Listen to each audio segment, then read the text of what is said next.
বিদেশি ঋণ নেয়া যেকোনো দেশের জন্য অস্বাভাবিক নয়। বিশ্বের অন্যতম বৃহৎ অর্থনীতি যুক্তরাষ্ট্রেরই বৈদেশিক ঋণের পরিমাণ প্রায় $৩৭ ট্রিলিয়ন। শুধু বিদেশি সরকারগুলোর কাছ থেকেই দেশটি ঋণ নিয়েছে ৯ ট্রিলিয়নের বেশি। তবে অর্থনীতিবিদদের মতে বিদেশি ঋণ তখনই গ্রহণযোগ্য হয় যখন তা পরিশোধ করার সক্ষমতা থাকে সংশ্লিষ্ট দেশগুলোর।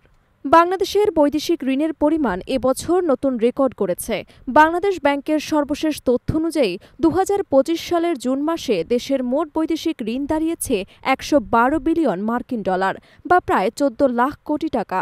এর আগে ২০২৪ সালের জুলাই মাসে গণ আন্দোলনের সময় শেখ হাসিনা পদত্যাগের আগে বৈদেশিক ঋণের পরিমাণ ছিল $১০৪ বিলিয়ন।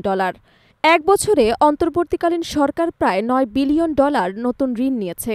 পাশাপাশি ইতিহাসের সর্বোচ্চ পরিমাণ ঋণ পরিশোধ করা হয়েছে। বিশেষজ্ঞদের মতে বৈদেশিক মুদ্রাবাজার স্থিতিশীল রাখতে এবং বাজেট সহায়তার ঘাটতি পূরণে এসব ঋণ গুরুত্বপূর্ণ ভূমিকা রেখেছে। ঋণের এই বৃদ্ধির পেছনে বড় ভূমিকা রেখেছে আন্তর্জাতিক সংস্থাগুলোর অর্থায়ন।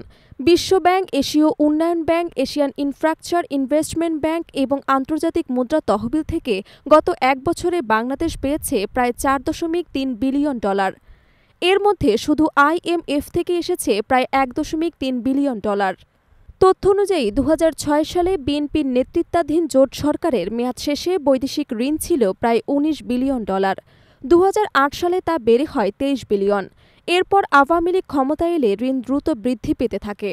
২০১৩ সালের শেষ ঋণের পরিমাণ দাঁড়ায় $৩২ বিলিয়ন। ২০১৮ সালের শেষে $৫৭ বিলিয়ন এবং ২০২৩ সালের শেষে তা ছাড়িয়ে যায় $১০০ বিলিয়ন।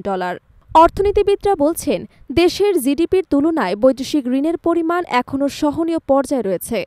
২০০৮ সালে জিডিপির প্রায় ২৫% ছিল বৈদেশিক ঋণ, আর তা বর্তমানে দাঁড়িয়েছে প্রায় ২৪%। তবে উদ্বেগের বিষয় হল ঋণের মূলধন এবং সুদ পরিশোধের চাপে আগের তুলনায় অনেক বেশি বেড়েছে। বিশ্লেষকদের মতে বৈদেশিক ঋণের এই প্রবাহ স্বল্পমেয়াদে অর্থনীতিকে স্বস্তি দিলেও দীর্ঘমেয়াদে সঠিক স্থাপনা ছাড়া তা চাপ তৈরি করতে পারে। এর জন্য ধারাবাহিক পরিকল্পনা এবং সতর্ক অর্থনৈতিক নীতি গ্রহণ জরুরি হয়ে পড়েছে।